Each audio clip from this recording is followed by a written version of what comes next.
Have you ever played back your videos and gone, oh my God, did I really look like that? That's cringeworthy. Your videos, they're not really showing you at your best. Even your own mother, bless her supportive heart, is starting to be a little bit more brutal with her comments.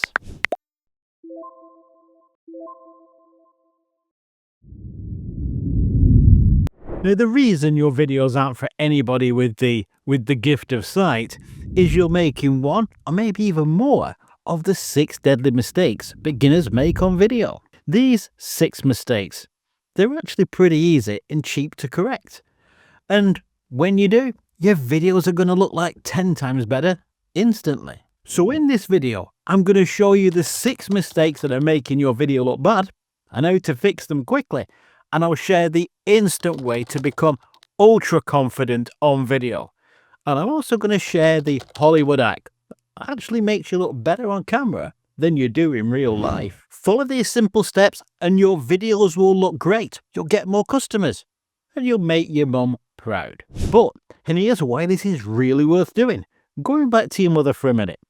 Did she ever tell you, never judge a book by its cover? Likely she did. But do we follow this advice? No. We are wired to come to conclusions quickly because that's human nature. In the first 5 seconds of seeing you, your audience, they're going to judge you.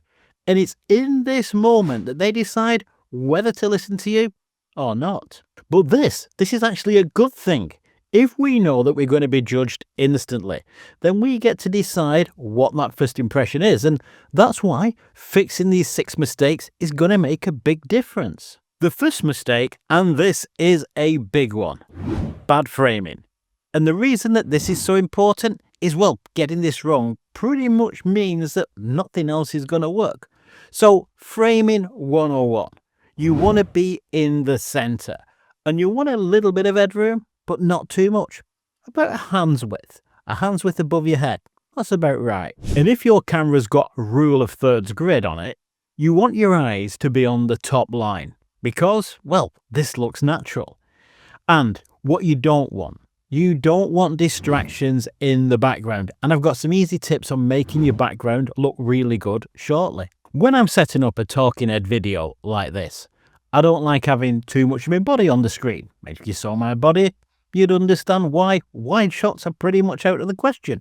But being closer to the camera, it creates a personal connection. You don't have to be quite as close as this, but what you don't want to do, you don't want to be like tiny. You want to be the main focus. You want to be filling the screen. And a real quick tip to make it easier, shooting in 4K, because that's going to give you options for cropping in and out and adjusting your framing in editing. So if you've got the option to shoot in 4K, it's not a bad idea. But as well as you, your audience are going to notice your background, what's behind you. So make sure it's in keeping with the image that you want to present. It's going to look pretty weird if you say teaching how to invest in stocks and people can see you in your kitchen with unwashed dishes in the sink. Kind of sets the wrong impression. So keep it simple and remove anything that people might judge negatively. Anything that isn't presenting the right image, anything that distracts. It needs to go. Now, if you've not got a dedicated recording space, you can just pick a plain wall. All I've got here behind me is a play grain wall, dressed up with a couple of plants, a few props, and away you go. But what you don't want to do, you don't want to be too close to your background. You want some distance. At a minimum, a bare minimum, I'd say you're going to need at least 2 feet between you and the background.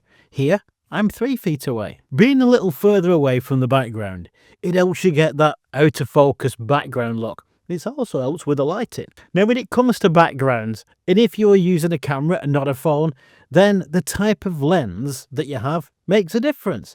And to save you messing about, moving stuff about, trying to get everything right, I've got a little calculator that works everything out for you. You just fill it in, and it gives you what distance you need to be from your background, how much of your background's going to be in the shot, all stuff like that. Saves a lot of time.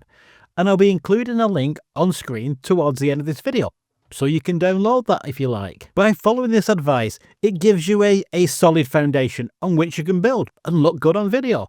Even if you've not got the ideal place to record in, you can make any scene look good if you get the lighting right.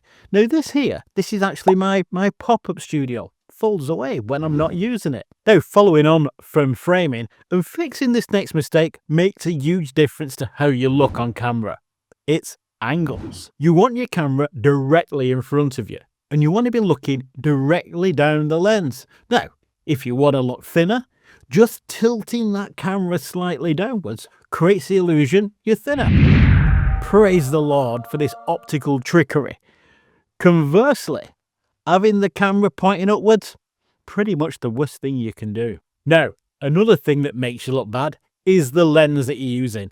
A lot of beginners, they use a 60mm lens, but the thing is, with a wide-angled lens like the 16mm, it's going to distort your features. It's an effect known as barrel distortion, whereas a lens like a 24mm or a 35mm, that's going to be far more flattering. So with your position and your background in the video sorted, this sets us up for fixing the next mistake. And if you fix this, you're never going to look bad on camera again. It's lighting. But before I show you how anyone can get lighting that makes them look good and do it on a small budget, I'd like to say if you're getting value, if you're learning, just hit the like button or subscribe it. That'd mean a lot. It's a nice thing to do. Look at it like leaving a tip in a restaurant. As the saying goes, the camera only records what the lighting creates. Well, it's not really a saying, I just made it up. But it's true, and it sounds good. A lot of beginners look bad on video because they're using hard light. And hard light shows up wrinkles and textures on your face. It's harsh. If you only have a small light, its light is going to be hard. Direct sunlight as an example. That's hard light. What you need is a nice soft light. If I just add a large softbox to this small light, here's what it looks like. The larger the light source, the softer it is. And that's why you see these huge softboxes on lights used in video. Now, if all you have are small lights and not much budget, then hanging a white sheet in front of them, that's going to make a big difference. But don't put the sheet too close. We don't want to be setting anything on fire. If you're using mainly natural light, like say a window, then just hang a white sheet or cheap shower curtain in front of the window, because that's going to soften the light. Ideally, if you have like $100 lying around, buying a softbox like the one I'm using at the moment, that makes a big difference. And I cover all about lighting in my free gear guide, and I'll put a link below if you're interested. The other huge mistake beginners make with lighting is they've got the light positioned directly in front of them. This makes the face look flat. What you want your main light to be at an angle of about 45 degrees, slightly elevated and tilting down. By angling the light to one side, you can now see that one side of my face is slightly darker than the other. This gives contrast, makes you look so much better. If you've got too much shadow on one side of your face, what you can do, you can use something like this cheap bounce card or a white sheet to reflect a little light back in to fill in the shadows. Now with the bounce card just off to one side here, just off camera, it's reflecting a nice fill in back. This now reflects enough light back just to fill in the shadows, but I've still got some contrast on my face. Now of course, instead of a bounce card or a white sheet, you could use a second light on a lower intensity if you wanted to. Following on from lighting, the next mistake I see people making is colour. What you've got to understand is that lighting creates colour. It's actually termed as colour temperature. Basically, you need to match the settings in your camera or your phone to the colour of the lighting in your room. If you don't, you'll end up looking orange, blue or some weird colour. Now fortunately, most, if not all devices that shoot video, they've got what's called auto white balance. And once your camera knows what white is, it can pretty much figure out all the other colours. What professionals do is they use a grey card to balance their camera's white balance manually. But, and here's the thing, if you're using daylight as your lighting source, well of course daylight changes, so this is where auto white balance can help. But if your lighting never changes, if you're in a studio like I am now, you can just set it manually and forget it. And if you shoot video and it does have a tint, well, then it's possible to remove it in editing, but it's far better to get it right during filming. Now, the next mistake, and like, oh my God, I've ignored this rule a few times, with hilarious consequences. Well, it's funny now, but at the time, I didn't laugh so much. Wasted a full day filming last time I did this, so don't make this mistake. Before you record, Do a test.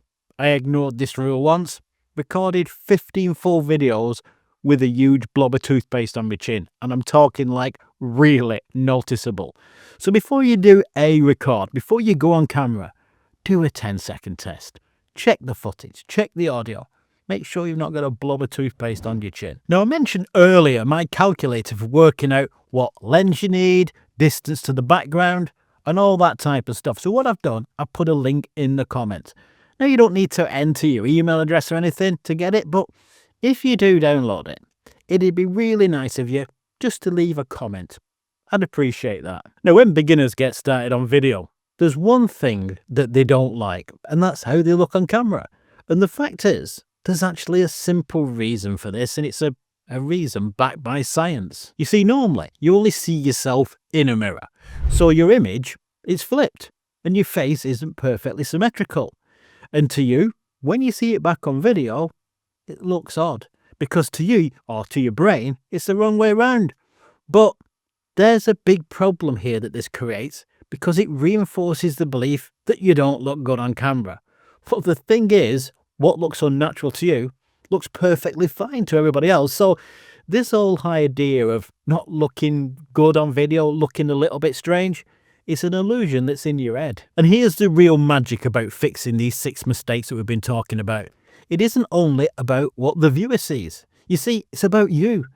And this is something that I don't hear people talking about that much.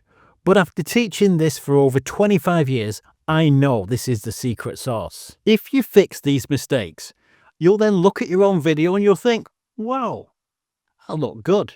And you'll feel good. You'll feel more confident.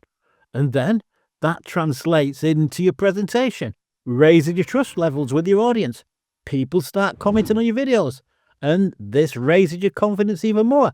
It's like an endless cycle that just keeps elevating you. Now, while I've shared the most important mistake beginners are making on camera, that's a start.